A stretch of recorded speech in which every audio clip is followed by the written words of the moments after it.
தேசிய ஜனநாயக கூட்டணியிலிருந்து எடப்பாடி பழனிசாமி முதல்வர் வேட்பாளராக சொல்லியிருக்காங்க. அதே நேரத்தில் விஜய் வந்து முதல்வர் ஆய்வாளர் அப்படின்னு சொல்லி செங்கோட்டையன் சொல்லியிருக்காரு. எப்படி பாருங்க? அண்ணே, நான் எந்த தலைவர்களை பற்றியும் நான் தவறாக பேசுவன் கிடையாது. செங்கோட்டையனை பொறுத்தவரை ரொம்ப மூத்த ஒரு தலைவர், நிறைய அரசியல் பாரம்பரியம் இருக்கக்கூடியவர், கள அரசியல் நிறையா பார்த்தவர், நிறையா முறை வெற்றி பெற்றிருக்கிறாரு, சட்டமன்றத்துக்கு போயிருக்கிறாங்க. அதனால் யாரையும் நாம் எளிதாக எடுத்துக்கொள்ள வேண்டாம். அதே நேரத்தில் இன்னொரு இடத்துக்கு போயிட்டாங்க அப்படிங்கிறதுக்காக நான் தவறாக அவங்கள பற்றி பேச போகிறதில்ல. அவருடைய கட்சி இன்னைக்கு செங்கோட்டையனை பொறுத்தவரை அண்ணன் அவர்கள் அவங்க கட்சியை பற்றி பெருமையாக தான் பேசுவார். அது அவருடைய கருத்தாக பாருங்கள். எங்களுடைய கருத்து தேசிய ஜனநாயக கூட்டணி நிச்சயமாக வெற்றி பெறும் என்பதில் உறுதியாக இருக்கும். காரணம், களச்சூழல், ஏற்கனவே ஆட்சியில் இருந்தவர்கள், இன்னைக்கு இருக்கக்கூடிய நடைமுறை பிரச்சனைகள் எல்லாம். அதனால் எல்லா கட்சிகளும் முயற்சி பண்ணட்டும். ஆனால் வெற்றி தேசிய ஜனநாயக கூட்டணிக்கு வரும் என்கின்ற நம்பிக்கை எனக்கு இருக்கு.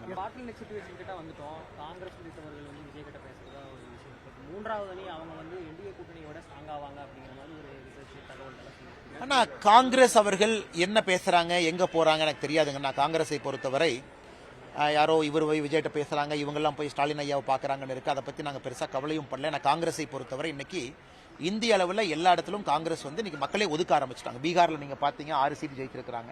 ஸோ தமிழகத்தை பொறுத்தவரை 43 இடத்துல நின்னாங்க 2016, 60 சீட்டில் நின்னாங்க 2011, 2021 25 சீட்டுக்கு வந்துட்டாங்க. இன்னைக்கு காங்கிரஸை பொறுத்தவரை அவங்க நிலைமை அப்படி தான் இருக்குது. அதனால் இன்னைக்கு டேக் இட் ஆர் லீவ் இட்டில் தான் டிஎம்கே இருக்குதுங்கிறது என்னோட ஃபீலிங். நான் வெளியிருந்து பார்க்கறதில்ல.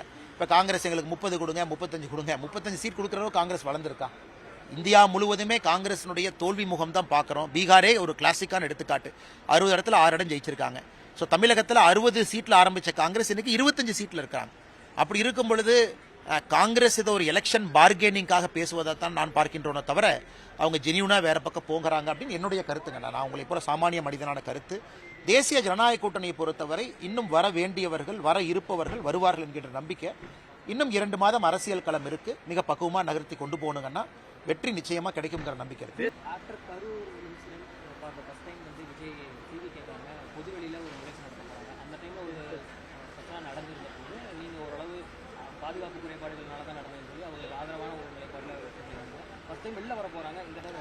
ஆனால் எல்லோருக்கும் பாதுகாப்பு கொடுக்கணும். எங்களுடைய நயினார் நாகேந்திரனுடைய யாத்திரையாக இருந்தாலும் சரி, எதிர்க்கட்சி தலைவர் அண்ணன் எடப்பாடி பழனிசாமி அவர்கள் யாத்திரையாக இருந்தாலும் சரி, திரு விஜய் அவர்களுடைய சொல்றீங்க டிசம்பர் 16ஆம் தேதி வர்றாங்கன்னா சொல்றீங்க, எங்கே வந்தாலும் கூட முழுமையாக பாதுகாப்பு கொடுக்க வேண்டிய கட்டாயம் அரசுக்கு இருக்கு. ஏன்னா இன்னைக்கு இன்னொரு முறை ஏதாச்சும் தப்பா நடந்ததுன்னா தமிழக மக்கள் அரசியல் மீதே நம்பிக்கை இழந்து விடுவார்கள். அந்த காவல்துறை கண்ணியமாக அதை நடத்தி காட்டுவார்கள் என்று நம்புவோம். தாவேகா கூட்டணி வலுவடைஞ்சிருச்சுன்னா தேசிய ஜனநாயக கூட்டணி 3வது இடத்துக்கு போயிடும். அண்ணா இன்னும் நேரம் இருக்குண்ணே. டிடிவி அண்ணனுடைய கருத்து அவர்கிட்ட தான் நீங்க கேட்கணுங்கன்னா, என்னை பொறுத்தவரை தேசிய ஜனநாயக கூட்டணி வெற்றி பெறும் என்கின்ற முழு நம்பிக்கையோடு நாங்கள் பயணம் செய்கின்றோம். அதற்காக உழைக்கின்றோம். இன்னும் 2 மாத காலம் இருக்கு. தேர்தல் ஓரளவுக்கு ப்ரெடிக்ட் பண்ணலாம்.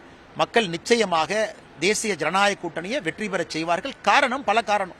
பாரதிய ஜனதா கட்சி, மோடி ஐயாவின் மீது இருக்கக்கூடிய நம்பிக்கை, வலிமையான ஒரு கூட்டணி. ஆனால் எடப்பாடி பழனிசாமி அவர்கள் இதற்கு முன்பு முதலமைச்சராக இருந்திருக்கிறாங்க. அதனால் இதெல்லாம் சேர்த்து வைத்து பார்க்கும் பொழுது வெற்றி நிச்சயமாக கிடைக்கும். தவிர்க்க முடியாத தம்ப்நெயில்ஸ், கலக்கலான கண்டென்ட்ஸ், சினிமாவும் சீரியஸ் பிரச்சனைகளும், பல வருடங்கள் இடைவெளி கலகலப்பும் கைகலப்பும், ஏற்ற தெரிக்குதுனாலே டன்னு தான். பிரேக்கே இல்லாமல் பிரேக்கிங் நியூஸ் சொல்லும் தந்தி டிவி ஆப். இன்ஸ்டா தலைமுறை வரை இறங்கி அடிக்கும் தந்தி டிவியின் டிஜிட்டல் எக்ஸ்க்ளூசிவ். அது தண்ணிக்குள்ள போகும்போது ஹேங் ஆயிடுச்சு. உங்களுக்கு விஜய் சார் எந்த அளவுக்கு ரொம்ப பிடிக்கும்? Of course, Malayalis are huge Vijay sir fans. 2 பேருமே ரொம்ப பிடிக்கும் எனக்கு. தந்தி டிவி ஆப்பை இலவசமா டவுன்லோட் செய்யுங்க.